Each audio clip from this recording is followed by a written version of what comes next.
Campsite Media. Hello, can you hear me? Right, okay. Hello? Hello? So, what do you want me to say?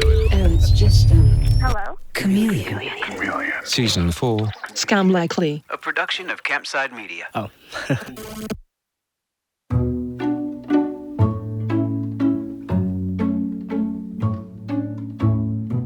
Following the money had gotten Kris, Dave, and Dylan, the guys who gave a shit, a long way in their investigation. It had allowed them to see how the cash a victim in the US loaded onto a prepaid debit card kept moving farther and farther away until it could be easily pocketed by the scammers in India. It had tipped them off to the existence of the runners who laundered the money and evaded law enforcement by driving all over the US. But there was a key part of the scheme that the investigators didn't fully grasp, and that was the stolen identities used to move the money.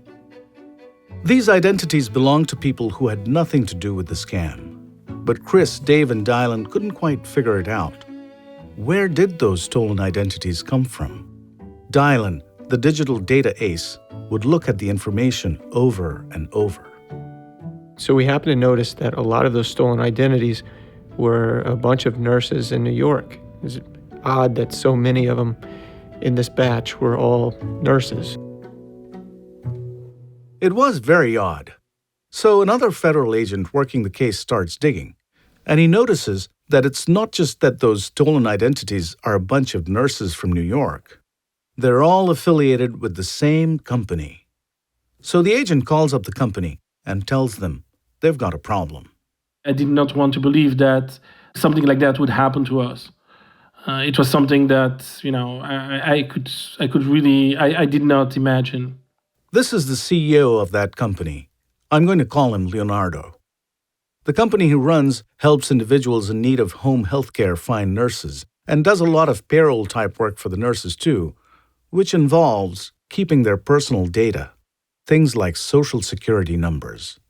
Making sure that information stays safe is one of his company's most important responsibilities.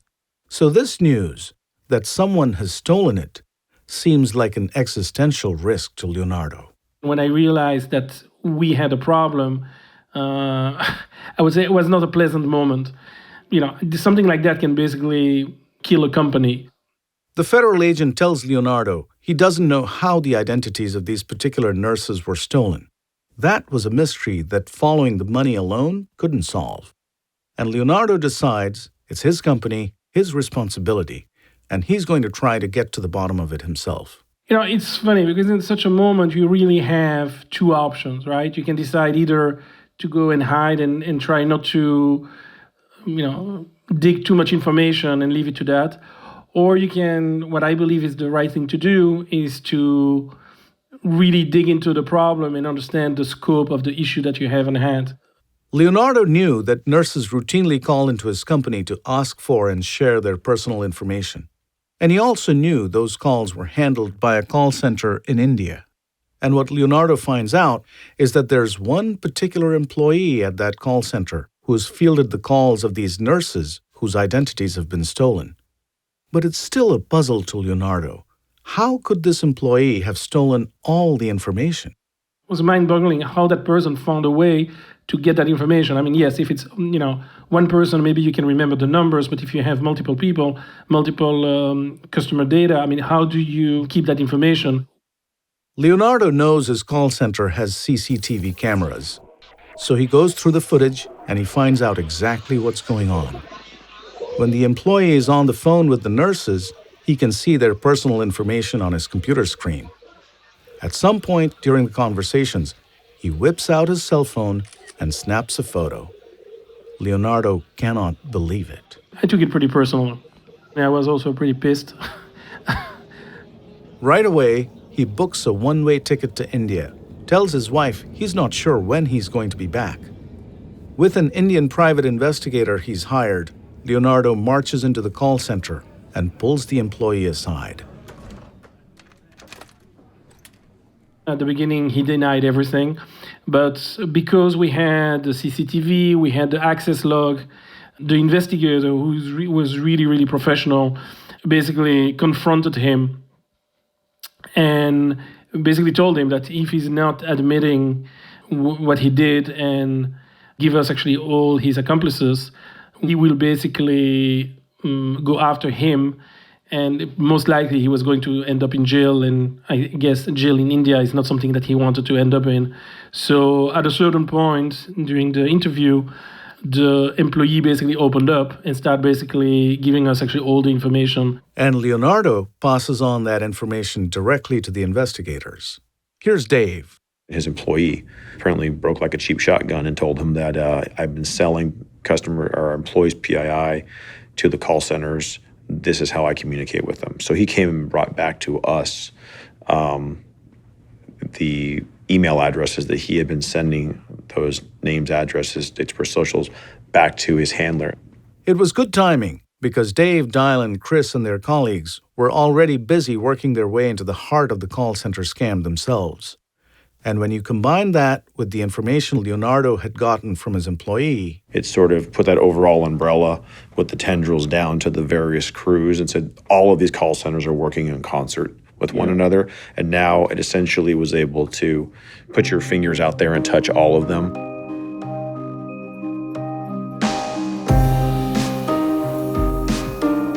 From Campside Media and Sony Music Entertainment, this is Scam Likely, the 4th season of Chameleon. I'm Udijit Bhattacharjee. Hello. You have to make an immediate payment. The minimum amount is $2,000. $11,000. Oh my God! I mean, come on. Don't hang up the call. Just be on the line. Episode 4, Find the Evidence. Taking down an organized crime network is a lot more difficult than going after a lone thief or murderer. Mafia families that run extortion rackets or drug cartels that ply the narcotics trade set up systems to protect their businesses from law enforcement. The masterminds sitting at the top don't get their hands dirty. Criminal acts that can be easily traced are carried out by minions at the lowest rungs of the hierarchy. If those minions get caught, it doesn't bother the ringleaders because they always have plausible deniability. And so, in August of 2014, a year and a half after the start of the investigation, the investigators decided it was time to move one rung up the ladder. That meant getting to Mitesh Patel, the boss of many of the runners Kris, Dave, and Dylan had tracked around the country.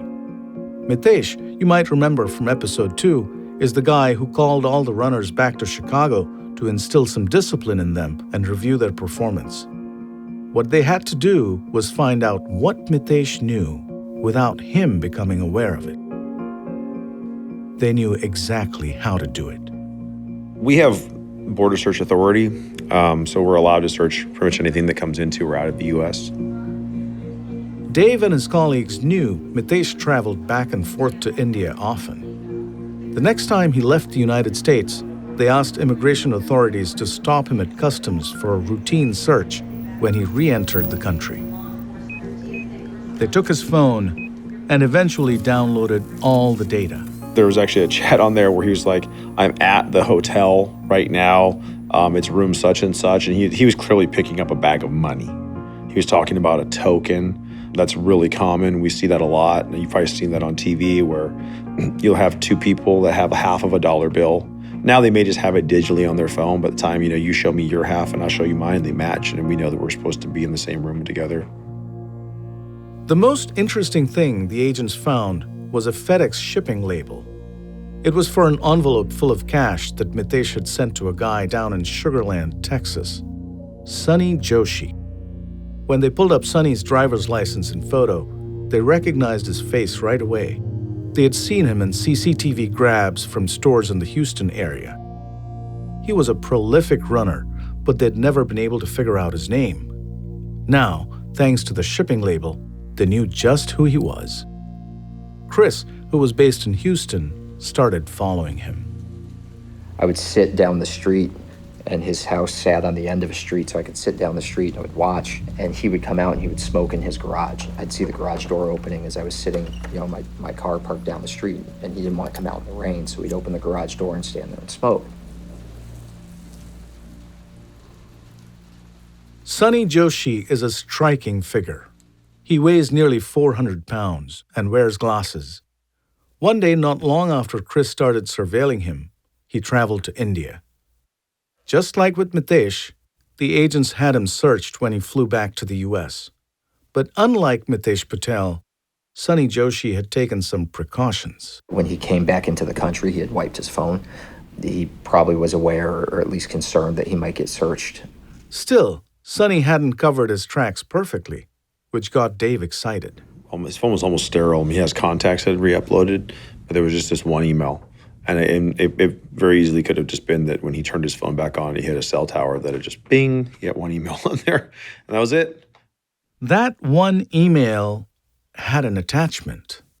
An Excel spreadsheet listing dozens of transactions to move the money of victims. Based on that one email, that one dirty email, we were able to get a search warrant for Sunny's account. And those search warrants allowed us to see the beginning of a massive conspiracy in India. The agents had hoped that Sunny's phone would lead them to one or two key individuals sitting at the top of the criminal organization that he worked for. What they got instead was a lot messier, but also more encouraging. We open up that email account and we see umpteen thousand emails. And so now I'm going through email by email and seeing if anything in there is evidence of a crime. And who is that person that he's communicating with in that account where there's evidence of a crime. And you set those aside and you tag them. And then you write your next search warrant for 15 more email accounts that they communicated with about the conspiracy. And so then what were the email accounts that you were able to get into? Eventually, about 45 or 46 more email accounts and about 4 million emails because of that one. Some of the emails were pretty run-of-the-mill stuff you'd see at any legitimate company. Communication with the tech people that they were using to outfit the office, communication with the people they were leasing from. Anything that you would think of that's in a standard email account associated with any legitimate business would be in these email accounts. And then there was the good stuff. Emails that laid out the core elements of the scamming operation. You're seeing communication of things like scripts, communication of things like telephone numbers, the lead list, the list of people that they were going to call or had called in the US, communication about how much money they were making, all of it. In other words, the agents had hit the mother lode. This was exactly what they'd been hoping to find, evidence that could advance the case and help convince a jury that the business was a massive criminal conspiracy to steal from Americans. These emails were the smoking gun. There was no doubt about what was going on. The scammers were even pumping each other up to take their game to the next level. I had Dylan read an email to me. Hi there. Today is the last Friday of the month. Please process as max as you can. Make your customers run for MP. MP stands for money pack. Tell them it's now or never for the loan. Right? This was when they were doing some of the fake loans. Tell them the cops are on the way to arrest you. Get effing money pack right now. Let's make huge money and make huge cash. Thank you for your time. But maybe the most important thing the investigators learned from the emails was how big and well-coordinated the whole thing was. The scammers had corporatized their crime, optimizing their processes so that they could prey on targets on a huge scale. The agents had suspected there were multiple call centers behind the scam, but they had assumed that the call centers were different businesses, not connected to one another. And, when you first start, you're like, well, this is his call center, and this is his call center, and this is his call center. Dave thought they must be rivals. But when they start looking at emails, they would start seeing overlaps. When they were reviewing the emails, they would see this call center was communicating with this call center. This person over here was sending debit card numbers that were active in the field to them. If one call center snared a particularly lucrative victim, they might not have enough runners in their network ready to move all of that money right then. So they would reach out to their competitor and say, hey, who do you got in the field? And they go, oh, we're good. I got 200-300 of them that are alive right now. And they would sort of share that victim. These call centers had figured out It was more beneficial to work together than to be rivals. There was apparently no shortage of gullible Americans to take advantage of. But this didn't seem to be just about profit. Dylan remembers one email written by one of the higher-ups in the scam. It got to him. It said at a certain point, money is meaningless. Really? It ceases to be the goal. The game is what counts. That sort of encapsulates what we saw a lot of. At some point, a lot of these guys had plenty of money, and it really was, it didn't even seem about the money anymore. It really was a sport. Yeah. And it was kind of a sickening part of all of it, too, because they were not thinking about all the people who were victimized as a part of this. To the agents, all of these emails, and the emails they'd gotten through Leonardo at the nurse staffing company, and all the other evidence they had collected by following the money and chasing the runners, it seemed like enough to nail the entire scamming operation. But when Dylan and his colleagues went to try to get a prosecutor interested, they realized it was going to be an uphill battle. You're not doing all of this for fun. And so I remember sitting in these meetings where we showed charts and charts of, well, there's $10 million of victim loss in your area. But there were many U.S. attorneys' offices who were not compelled to prosecute the case for various reasons. And I can remember a few phone conversations where Dave was really upset. And they did not want to prosecute the case. And Dave was fighting mad. And, it doesn't matter. We'll go somewhere else if you don't want the case. It makes us mad, but we're going to go somewhere where it's going to be prosecuted. Yeah, this is a little bit like, a journalist with a story. Right. It happens to us all the time where we have a pitch. We know it's a great story, but editor after editor says, it's not big enough. Yeah. It's not clear enough. You don't have all the goods. Yes. It's one of the things with federal investigations. Sometimes if they get too big, they get unwieldy like this. And, it really, really can spook people. More after the break.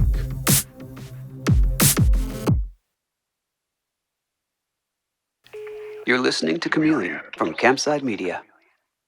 Which prosecutor was going to take the case Dave, Dylan, and Kris had built? Was anyone? For a while, it was an open question. Then, the guys who gave a shit crossed paths with just the right person in just the right position to run with it. I'm Hope Olds. I'm currently the acting chief of the Human Rights and Special Prosecutions section within the Criminal Division of the Department of Justice.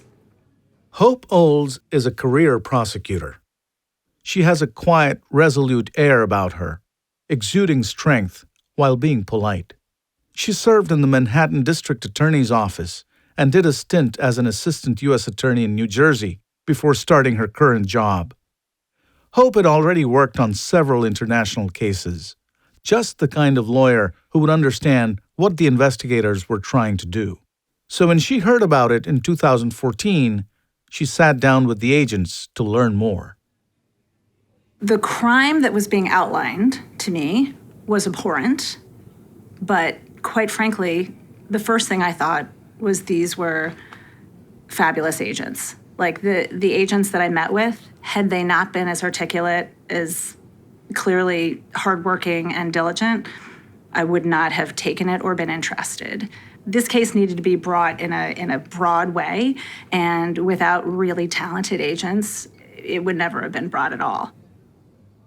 By that, Hope meant casting a wide net to go after the entire conspiracy, not going after just a couple of criminals at one place doing one thing, not playing whack-a-mole. In the meeting, Dave had taken the lead. He was the one that really opened this conversation up and laid out what they knew at the time. And of course, what they knew at the time was still just, paper thin compared to what we ended up getting to. But he was able to tell this story about the victimization, the potential number of people out there that had been victimized and the potential number of perpetrators. He's a quite compelling storyteller. He also remembers a lot of odd facts that helps to tell those stories. Hope had the ability to make things happen for the agents. Since she was at Main Justice, meaning DOJ headquarters in Washington, D.C., she could get U.S. attorneys from different parts of the country to work together on the case. She also brought in another prosecutor from Main Justice, a guy named Mike Shekels. I'm going to be your buttoned-up DOJ suit. Mike's underselling himself here, which is typical. He's a humble guy, but he was the one who really helped break down the walls for me to interview Dave, Kris, and Dylan. He helped me understand the case from a big-picture perspective, including why he realized immediately that it was going to be really tough to prosecute. It's one of the reasons it took many years, because the scammers are good at their job. They design their scams and schemes in such a way that, it sort of makes it difficult. But when Mike and Hope rolled up their sleeves and dug into everything Dave, Kris, and Dylan had put together, they smelled blood. What made you think that this case was prosecutable?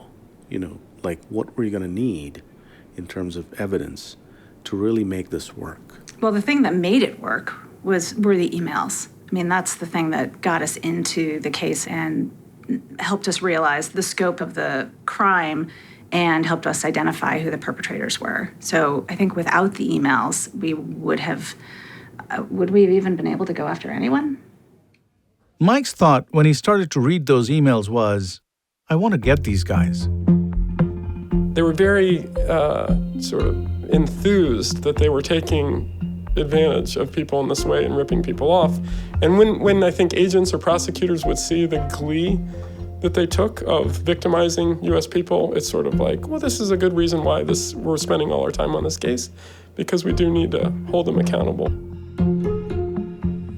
The impunity of the scammers was awe-inspiring. And there was Facebook posts that I think were publicly available that would show fancy cars and elaborate get-togethers and, what the call center would look like that they were operating in. And so there was a certain aspect of they were not shy about touting what they were doing, because I think probably for good reasons they figured, there would never be any ability.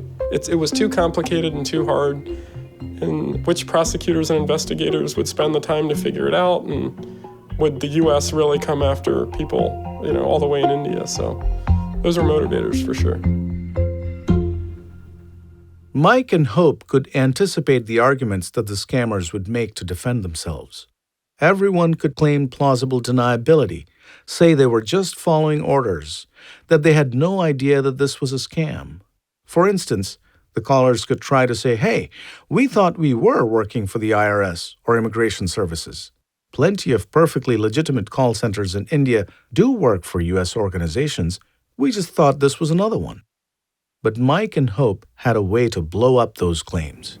What was, in your view, the strongest evidence that you could use if the case went to trial? The script that you've seen is probably one of our strongest pieces of evidence, because it so blatantly showed their intent to defraud. Even in some of the scripts, it talked about the person they called being the customer or the client, and then themselves, the caller, being the closer, and kept talking, literally a script for the closer and the customer. So the idea being, you're not going to stop until you actually have money in your hand. So I think that was probably one of the strongest and would speak to any jury. What I found remarkable about these scripts were the subtle tricks used in them to come across as genuine, like the scam caller rattling off his badge ID number at the beginning of the call and asking the victim to scribble down the case number. It was infuriating to see. And one of the things, too, is there's sort of a progression in the level of sophistication with a script from early in the scheme to, years later, where they're learning from what works and what doesn't. So it was, it made people, frankly, pissed off. Yeah. That's a legal term. Yes.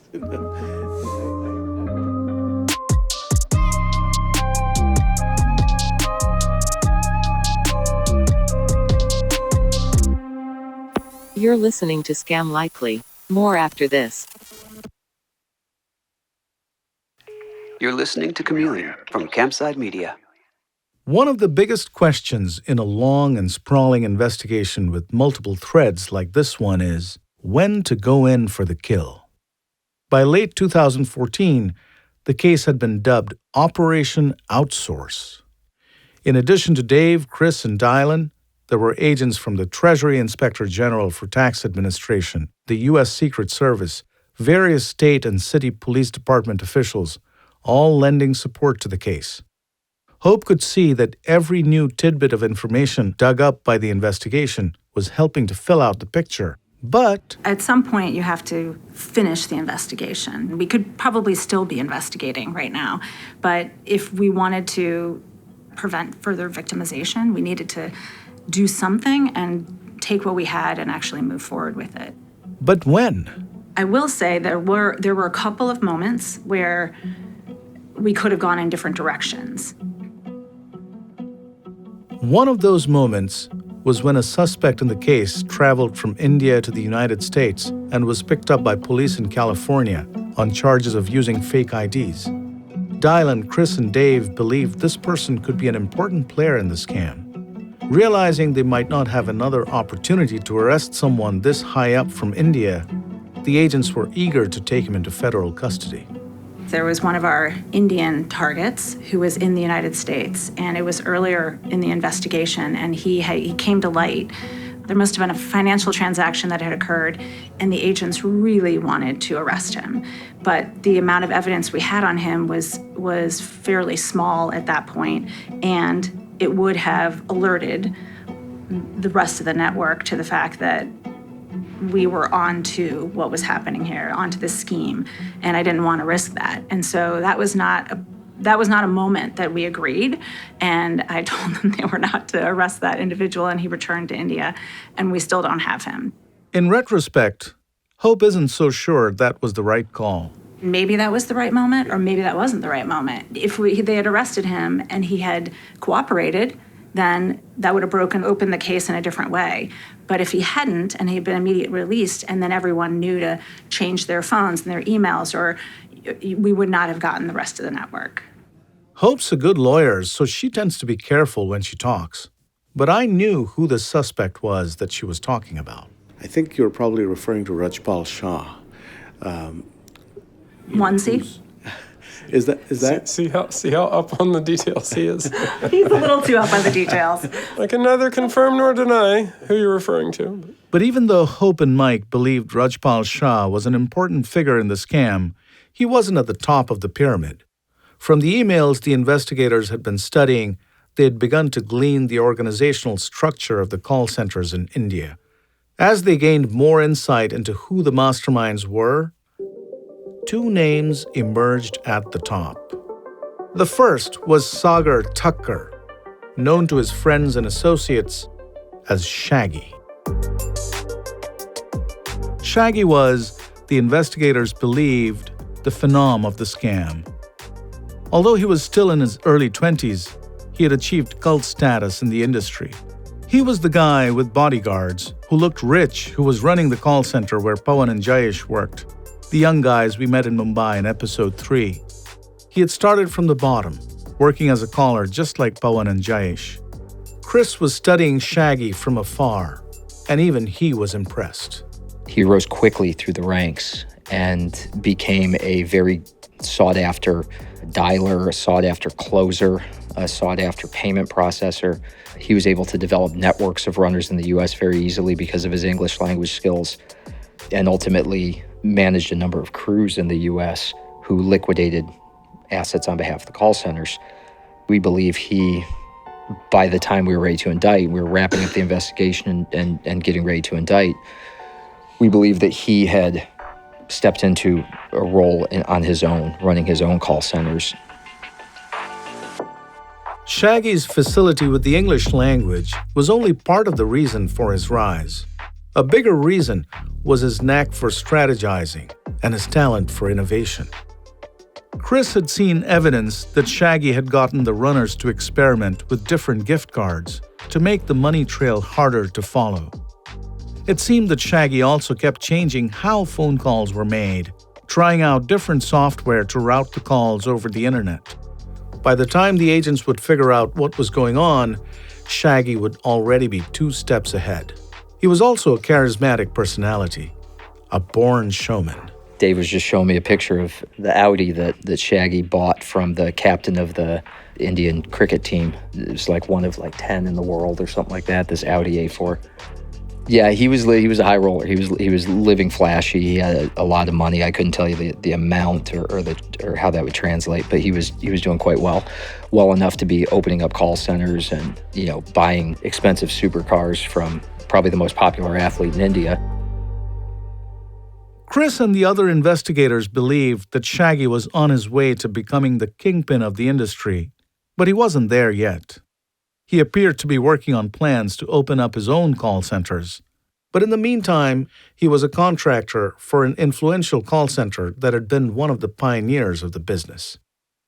He came out of the H Global network. He was affiliated with them most strongly. He appears to have been operating independently, but certainly had strong connections to H Global. H Global was the center of the scam. The agents believed it had more callers and runners working directly for it than any of the other call center networks they had seen. And Hitesh Patel, was he affiliated to a different call center? Hitesh Patel was the head of H Global. H Global. That's why H, probably. H for Hitesh. Yeah. Hitesh Patel, the other big name the investigators had come up with. For Kris, Dave, and Dylan, Hitesh was even bigger than Shaggy. He was target number 1. If I was going to call somebody the head of the cartel, the kingpin, the El Chapo of, IRS scamming, it would be Hitesh. Like El Chapo, Hitesh came from a modest background.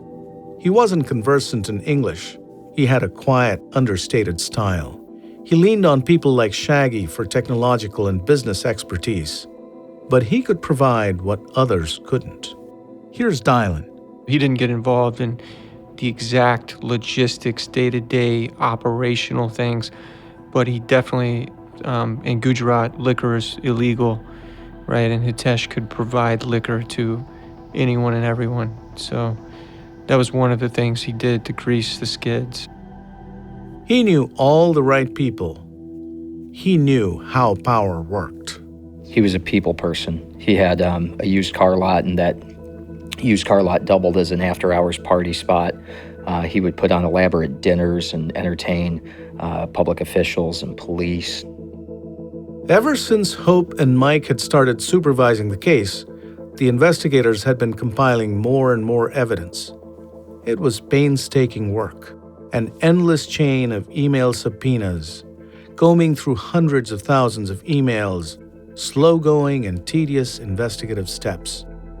Finally, after 2 years, by the middle of 2016, a lot of the evidence was in place. The question was, who to indict? Hitesh, Shaggy, Sunny Joshi, Mitesh Patel. These were the obvious targets, but there were a lot of others, and the prosecutors knew it would dilute the case to go after every single person caught in the net. We had numerous meetings with the entire team and going through each of our potential targets. And there were many more targets than 61 when we started. And essentially, all of us had to discuss what evidence we had against each person. And if they didn't hit a certain threshold, they were on the cutting room floor. And some people to this day wish that certain ones had been included in the indictment. Hope was leading the team that was drafting the indictment. Together with Mike Shekels at DOJ and with the help of 2 assistant U.S. attorneys in Houston, she worked to make sure every I was dotted and every T crossed. We painstakingly went through each defendant and which items we wanted to include in the indictment, as well as how to talk about the broad scope of the conspiracy and the network and the scheme. They were close to the finish line. We presented it to the grand jury indicted, and it was just a matter of scheduling then our takedown. But it turned out Hope and the agents weren't the only ones gearing up to take down the scam call center network. You can imagine arresting 700 people at the same time. We had to keep them with us, right? Where would you keep 700 people? And you just don't have to keep them. You have to feed them, right? That's next time on Scam Likely.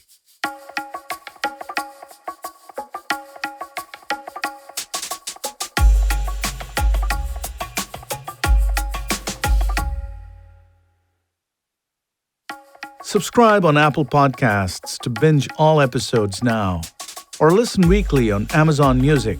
And you can even listen on your Amazon Alexa simply by saying, "Alexa, play Chameleon Scam Likely on Amazon Music."